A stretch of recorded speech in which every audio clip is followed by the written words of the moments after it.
Step one, wake up early, gonna rise with the sun. Step two, get some good, some food in you. Step three, think real hard about what you wanna be.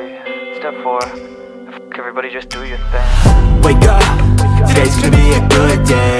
Wake up, today's gonna be a good day. هاي، ازيكم؟ عاملين ايه؟ يا رب تكونوا بخير. النهارده جايلكم فيديو جديد ومختلف. عارفين ان احيانا بنعمل حاجات احنا مش واخدين بالنا منها او بتتعمل بشكل لا ارادي، بيكون ليها معنى قوي جدا، زي مثلا الشخبطه بالقلم.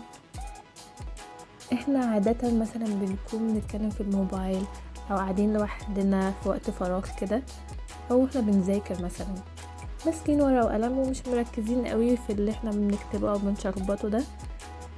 كل شخبطه من دي ليها معنى قوي جدا عن حالتنا النفسيه وحاجات في شخصيتنا ممكن احنا نفسنا ما نكونش واخدين بالنا منها، وممكن في الاخر نبص الرسومات دي انه عادي، يعني بنشخبط وخلاص، حاجه ملهاش معنى اصلا. زي مثلا لو انت من الاشخاص اللي بعد ما تلاقيه خلصت شخبطه تلاقيه عباره عن دواير، فده ليها اكتر من معنى. زي مثلا لو الدوائر متداخله في بعض كده، فانت من الاشخاص اللي بتبحث عن التماسك والسلام، بس انت برضو شخص كتوم وبتنتقم بقوه لو غضبت. الدوائر بشكل عشوائي بتعني انك شخص بيدور على دعم عاطفي او حنين، وانك شخص متعاون الى حد ما، وغالبا هادي وقت ما بتتكلم.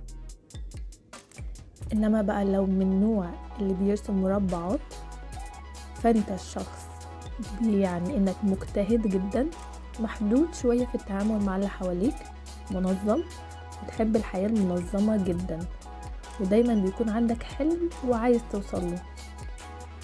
لو انت بقى من الاشخاص اللي بترسم مثلثات، فده بيعبر عن انك شخص قوي جدا، متطور، بس شوية مزاجي ومتعب شوية في التعامل مع اللي حواليك، واحيانا بيكون عندك استعداد للتضحية بأي حاجة وأي حد عشان توصل لأهدافك الشخصية، بس ده في حالة لو انت بترسمه بشكل عادي. بس لو بترسمه بشكل مقلوب، فده ليه معنى انك شخص شوية بتميل للانطوائية، بتدور على الوحدة اكتر من الاجتماعيات، وشوية سريع الغضب. ولو انت من الاشخاص اللي بتحبوا ترسموا اشكال هندسية كتير كده مع بعض، مربعات، مثلثات، دوائر، كله مع بعضه كده، ده بيعني انك شخص عنيد جدا، عندك وضوح في اللي بتفكر فيه وعايزه، وحريص دايما في كل تصرفاتك، وذكي جدا، وعندك معلومات عن كل حاجة تقريبا، بيحب يبقى عندك معلومات كل حاجة، وعندك مهارات كتير ومخطط جيد لكل اللي انت عايز تعمله. انما بقى لو من الاشخاص اللي بيرسموا نجوم، فده معناه انك عايز تكون مركز الانتباه والناس كلها واخده بالها منك، انك شخص طموح ومكافح وبتحقق اللي بيطلب منك بالظبط، بس في بعض الاوقات بتعاني من اكتئاب. لو انت من الاشخاص اللي بترسموا اسهم، ده معناه انك شخص طموح وعندك دايما دافع قوي عشان تثبت نفسك، وعايز توصل للهدف اللي انت حاطه قدامك مهما حصل.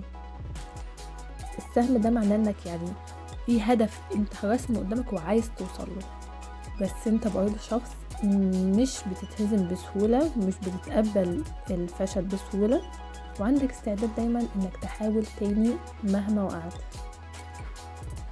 كده وصلنا لاخر الفيديو النهاردة، عشان مش عايزة اطول عليكم، لسه في اجزاء تانية ورسومات كتير وشخبيط كتير ليها معاني مختلفة تماما، وقد ايه بتعبر عن حاجات انت نفسك هتتفاجئ بيها. يعني هنشوفها مع بعض في الفيديوهات الجاية ان شاء الله. وعايزاكم تكتبولي انتوا اي نوع من الاشخاص دي، وهل كنتوا تعرفوا المعلومات دي قبل كده ولا لا، ويا ترى حبيتوا الفيديو ولا لا، وسيبولي رأيكم في الكومنتس تحت، هستناها وهقرأها كلها. بس كده، نتقابل الفيديو الجاي، متنسوش اللايك والشير والسبسكرايب، وباي باي.